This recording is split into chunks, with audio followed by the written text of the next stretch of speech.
Library കൗൺസിലിന്റെ ജീവനക്കാരുടെ 2 ദിവസത്തെ വേതനവും സംസ്ഥാന ജില്ലാ താലൂക്ക് കൗൺസിൽ ഭാരവാഹികളുടെ ഓണറേറിയവും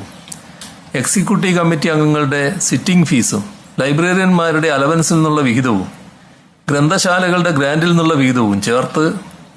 1 കോടി രൂപ മുഖ്യമന്ത്രി ദുരിതാശ്വാസ നിധിയിലേക്ക് കൈമാറുമെന്നവർ അറിയിച്ചിട്ടുണ്ട്.